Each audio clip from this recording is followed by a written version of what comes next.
तुमने आज मेरी माँ के साथ इतनी बदतमीजी की। उन्होंने बस तुमसे रोटी बनाने के लिए ही तो कहा था और तुमने उनकी चोटी खींच ली। बस अब बहुत हुआ, तुम निकल जाओ मेरे घर से। मुझे ऐसी सुंदर और पूरे दिन लाली लिपस्टिक लगाने वाली पत्नी नहीं चाहिए। मुझे माफ कर दो माँ, मैं इसके रूप पर मोहित हो गया था। हाँ बेटा, ऐसी लड़की से तो 100 गुना सांवली लड़की अच्छी है जो अपने घर को संभाल सके। आज की कहानी है 2 ऐसी बहनों की जिनमें से एक का नाम पूर्णिमा था और एक का अमावस। अपने नाम की तरह इनके स्वभाव भी बिल्कुल विपरीत थे।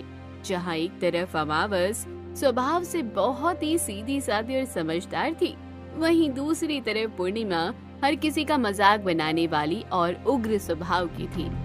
हाँ, मैं सच में कितनी खूबसूरत हूँ, लेकिन मैंने कभी भी अपने आप पर गुरूर नहीं किया। मुझे देखकर तो चांद भी शर्मा जाता है।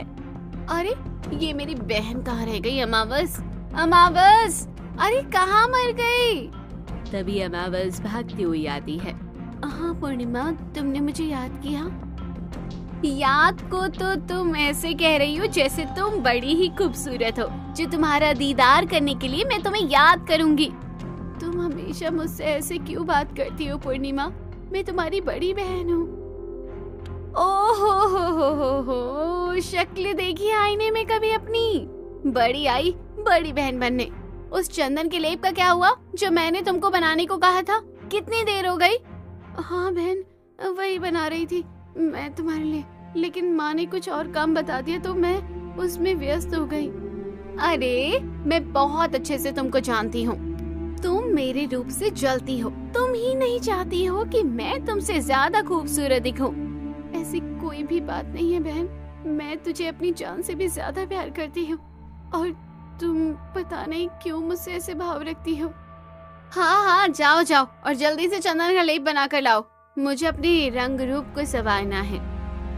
ठीक है बहन। इतना कहकर अमावस रसोई में आकर पूर्णिमा के लिए लेप बनाने लगती है और खूब जोर जोर से रोती है। उसकी आवाज सुनकर उसकी माँ आती है।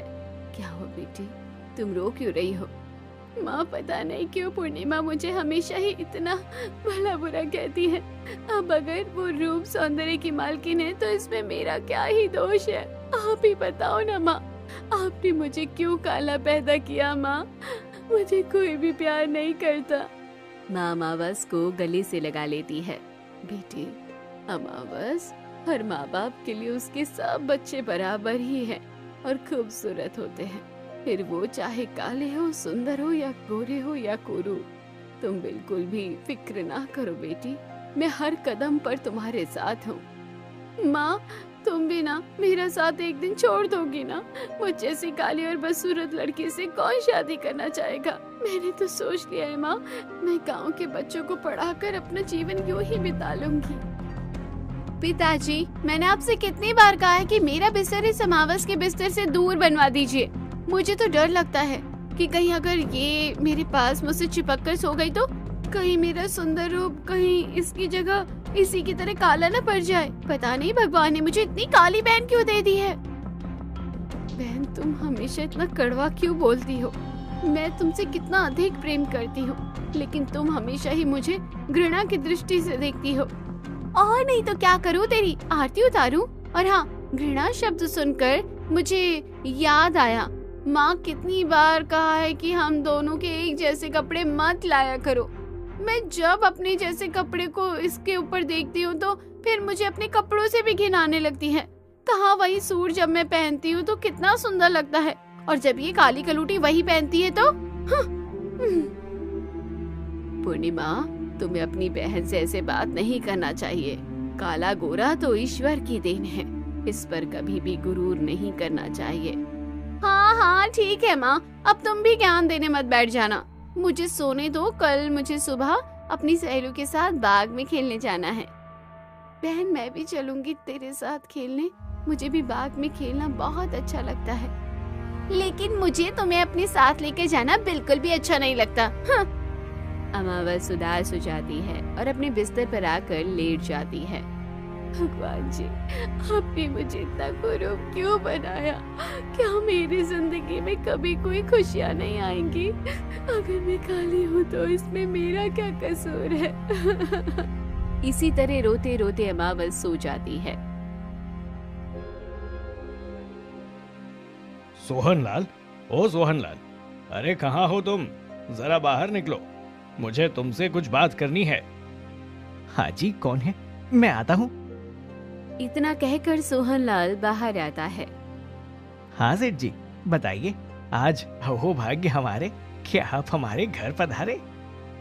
हाँ सोहनलाल, मैं एक जरूरी काम के लिए तुम्हारे पास आया हूँ। हाँ हाँ, कहिए। वो मैं तुम्हारी छोटी बेटी का हाथ अपने भांजे के लिए मांगने आया हूँ। मेरा भांजा शहर में रहता है। उसने अभी कुछ दिन पहले तुम्हारी बेटी पूर्णिमा को बाग में खेलते हुए देखा होगा, तो वो उसे पसंद करने लगा है। लेकिन सेठ जी, आप तो भली भांति जानते हैं कि मेरी 2 बेटियां हैं। मैं पहले अपनी बड़ी बेटी की शादी करूंगा, उसके बाद ही छोटी बेटी का विवाह संभव है।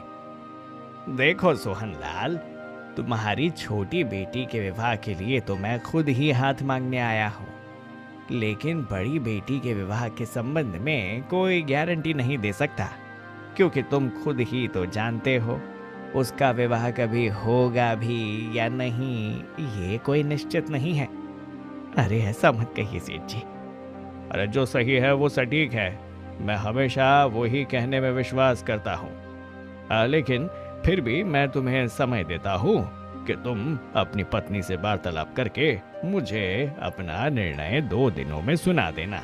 और हाँ, जाते जाते एक बात और कहना चाहता हूँ कि ऐसा रिश्ता तुम्हें चिराग लेकर ढूंढने से भी नहीं मिलेगा। ठीक है सेठ जी। इतना कहकर सेठ वहाँ से चला जाता है और सोहनलाल अपने घर के अंदर जाकर अपनी पत्नी शांति से सेठ जी के द्वारा बताए हुए रिश्ते के बारे में बात करता है। अरे शांति, अभी बाहर सेठ धर्मचंद आए थे। वो हमारी बेटी पूर्णिमा का हाथ अपने भांजे के लिए मांगने आए थे। अच्छा, फिर आपने क्या कहा? अरे शांति, मैंने उन्हें ये कहकर मना कर दिया कि हमें तो पहले अपनी बड़ी बेटी अमावस का ब्याह करना है, उसके बाद ही तो हम छोटी बेटी के विवाह के बारे में विचार करेंगे। हाँ जी, आपने बिल्कुल ठीक कहा। हम पहले अमावस की ही शादी करेंगे। दुनिया की जो रीत है हम उसी को तो निभाएंगे। पहले बड़ी बेटी का विवाह होगा, फिर उसी के बाद छोटी बेटी की बारी आएगी। सोहनलाल और शांति के बीच हो रही इस बातचीत को पूर्णिमा सुन लेती है और वो सुनकर तुरंत भागती हुई आती है। क्या कहा पिताजी? मेरे लिए शहर से रिश्ता आया है और आप उसको ठुकरा रहे हैं? मैं ऐसे कतई नहीं होने दूंगी पिताजी। मैं इस रिश्ते के लिए बेशक पूरी तरह से तैयार हूँ। लेकिन बेटा, अभी तुझसे पहले तेरी बड़ी बहन की शादी होनी बाकी है, वो भी तो शादी के लिए बैठी है। क्या माँ, अभी आपको लगता है कि मेरी उस अमावस काली रात जैसी बहन की शादी कभी होगी भी? मान कर चलो, अगर उसकी शादी हुई भी तो कहीं उसके लिए इतना काला लड़का ढूंढते ढूंढते मेरी ये खूबसूरत काया बूढ़ी ना हो जाए। नहीं नहीं, ऐसा नहीं है बेटा, उसके लिए भी तो कोई ना कोई बना ही होगा जो उसे ब्याह कर ले जाएगा। आप लोग कुछ भी सोचे, लेकिन मैं अमावस के लिए अपनी जवानी को यूं ही नहीं जाने दूंगी। माँ, मैं उस लड़के से शादी करना चाहती हूँ। लेकिन बेटी, ये क्या उचित होगा? गांव वाले क्या कहेंगे? हाँ, वो इस बात पर भी सवाल उठाएंगे कि कहीं अमावस में कोई कमी तो नहीं है, इसलिए छोटी बहन की शादी पहले कर रहे हैं। मैं उचित अनुचित कुछ भी नहीं जानती हूँ। तभी अमावस भी गांव के बच्चों को पढ़ाकर घर में प्रवेश करती है। क्या हुआ माँ, पिताजी और मेरी बहन क्या बातें कर रहे हैं? सुनो अमावस, मैं तेरे लिए इंतजार नहीं कर सकती। तू आज ही कह दे, जिससे मेरा रिश्ता होने में कोई दिक्कत नहीं आए। आखिरकार पूर्णिमा का रिश्ता सेठ जी के भांजे सुनील के साथ हो ही जाता है और धीरे धीरे करके शादी वाला दिन भी आ जाता है। एक तरफ जहाँ अमावस अपनी बहन की शादी से बहुत खुश थी, लेकिन गांव वालों के तानों से वो बहुत दुखी भी महसूस कर रही थी। अमावस, एक तेरी छोटी बहन की शादी हो गई है और तू रह गई कुंवारी की कुंवारी। अरे कम से कम पहले तू तो शादी कर लेती। अपनी शादी के लिए तूने एक भी बार नहीं सोचा। अब पता है तुझे तेरी शादी में कितनी दिक्कत आएगी।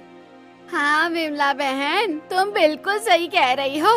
अब तो शांति बहन अमावस की शादी का ख्याल भी भूल जाए। एक बार अगर छोटी बहन की शादी हो गई तो बड़ी को कौन ही पूछता है। अगर मेरी शादी भी नहीं होगी तो मुझे इसमें कोई दिक्कत नहीं है, लेकिन मेरी छोटी बहन की शादी एक बहुत पैसे वाले घर में हो रही है, इससे बड़ी खुशी क्या है। इससे मैं बहुत खुश हूँ। इतना कहकर अमावस वहाँ से चली जाती है और कमरे के अंदर जाकर खूब जोर जोर से रोती है। पता नहीं मेरे किन कर्मों का फल मुझे अपने इस जन्म में भोगना पड़ रहा है, लेकिन मैं किसी के साथ बुरा नहीं करूंगी, ना ही किसी का बुरा सोचूंगी। मेरे साथ अगर अच्छा हो रहा होगा तो अपने आप ही हो जाएगा। समय बीत जाता है। इधर अमावस हर रोज अपनी माँ का हाथ बटाने के बाद गांव के गरीब बच्चों को पढ़ाने जाती है, जिससे गांव में अमावस की प्रशंसा हो रही थी। इसी बीच गांव के सरकारी स्कूल में एक शिक्षक पढ़ाने आते हैं जिनका नाम विनोद था। वो कई बार शाम के समय जब घूमने निकलते तो अमावस को पढ़ाता हुआ देखते हैं। फिर एक दिन, काकी, ये लड़की कौन है जो हर रोज गांव के बच्चों को पढ़ाती है? बेटा ये गांव के ही सोहन लाल भाई साहब की लड़की है। पढ़ने में बड़ी होशियार है, लेकिन गरीबी के चलते आगे पढ़ लिख नहीं पाई। फिर ऊपर से इतनी बदसूरत भी है कि कुछ ना पूछो। खूबसूरत? लेकिन ऐसे क्यों कर रही हो काकी? रूप सौंदर्य तो ऊपर वाले की देन है। हाँ ये बात तो तुम्हारी ठीक है बेटा, लेकिन इस अभागन से कोई भी शादी करने को तैयार ही नहीं है। इसकी छोटी बहन की शादी हो चुकी है और ये बेचारी अभी तक कुंवारी है। अच्छा काकी, ऐसी बात है। चलिए अब मैं चलता हूँ। विनोद हर रोज वहाँ से गुजरता। अब उसे अमावस को देखना अच्छा लगने लगा था। उधर पूर्णिमा अपने ससुराल में बड़े बड़े गहनों को पहनकर रोज बड़ा दिखने की कोशिश करती। अरे वाह, ये तो कितने बड़े बड़े हार हैं। मैंने तो सपने में भी नहीं सोचा था कि मुझे इतने बड़े घर में रहने को मिलेगा और इतने बड़े बड़े हार पहनने को मिलेंगे। मैं सुंदर जो ठहरी, बस सब उसी का कमाल है। एक तरफ मेरी बहन अमावस, उसकी तो शादी भी होने से न रही। अपनी अच्छे काम के बलबूते पर विनोद को अब हेडमास्टर से प्रिंसिपल बना दिया जाता है और अब उसकी तनख्वाह भी दोगुनी करती जाती है। इसके लिए वो एक दिन गांव वालों के लिए भंडारा करवाता है और जिसका निमंत्रण गांव के हर एक घर में जाता है। अरे ओ शांति, शांति, तो तुम अभी तक तैयार नहीं हुई? तुम्हें चलना नहीं है क्या? तुम कहाँ जाने की बात कर रहे हो कमला बहन? अरे अपने गांव के स्कूल में एक विनोद मास्टर जी आए हैं। काफी दिन से है, बड़ा ही अच्छा पढ़ाते हैं वो बच्चों को। कल ही उनका प्रमोशन हो गया है। ओह, उसी के लिए उन्होंने मंदिर पर पूरे गांव के लिए भंडारा करवाया है। अच्छा ऐसी बात है, तो साड़ी पहनकर जल्दी से आ जाओ। अच्छा तब तक तुम चलो, मैं अभी थोड़ी देर में आती हूँ। अभी अमावस और उसके पिताजी दोनों में से घर पर कोई भी नहीं है। ठीक है बहन, जैसा तुमको ठीक लगे। अब थोड़ी ही देर बाद शांति अमावस और सोहनलाल को पूरी बातें बताती है। अच्छा, अगर ऐसी बात है तो हमें भी चलना चाहिए। अमावस बिटिया, तुम भी तैयार हो जाओ जल्दी से। नहीं पिताजी, मेरा जरा भी मन नहीं है जाने का। मैं जाऊंगी फिर गांव की औरतें मुझे शादी के लिए ताना मारेंगी। नहीं नहीं, रहने दीजिए पिताजी। अगर तू नहीं जाएगी तो मैं भी नहीं जाऊंगी। और देखो तो सही कौन क्या कहता है मेरी बिटिया को। अगर कुछ कहा तो जुबान खींच लूंगी मैं उसकी मुंह से। माँ पिताजी का मन रखने के लिए अमावस भंडारे में चली जाती है और एक कोने में बैठ जाती है। तभी विनोद उसके पास आता है। आपने अभी तक कुछ क्यों नहीं खाया? नहीं जी, मैंने खा लिया। नहीं, आपने कुछ भी नहीं खाया है। मैं तो इतनी देर से आपको देख रहा हूँ। विनोद के मुंह से ये बात सुनकर अमावस नजर उठाकर विनोद की तरफ देखती है और दोनों की नजर मिलती है। आप मुझे देख रहे थे, लेकिन क्यों जी? मैं तो हर रोज आपको देखता हूँ क्योंकि मैं आपको पसंद करता हूँ। विनोद के मुंह से ये बात सुनकर अमावस घबरा कर वहाँ से चली जाती है। फिर विनोद शांति और सोहनलाल के पास जाता है। आप लोगों ने प्रसाद ले लिया ना? जी मास्टर जी, आपका बहुत बहुत धन्यवाद। अरे आप मुझे धन्यवाद नहीं कहिए, बल्कि मैं तो आपको धन्यवाद कहना चाहता हूँ। लेकिन क्यों मास्टर जी? अरे पहले आप मुझे ये मास्टर जी कहना बंद कर दीजिए। मैं आपके बेटे जैसा हूँ।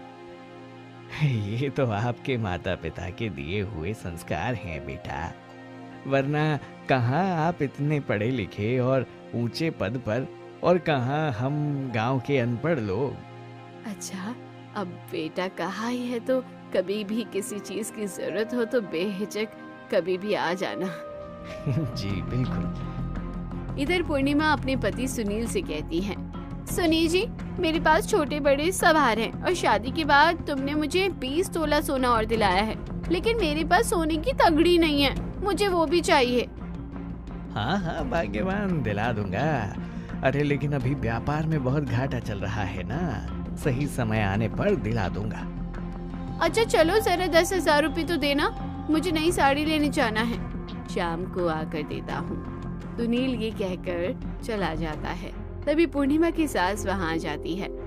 अरे बहू, तू हर हफ्ते 8-10 हजार की खरीदारी करके आती है, मैंने तुझे कभी नहीं रोका, लेकिन घर के काम में मेरी थोड़ी मदद तो कर दिया कर।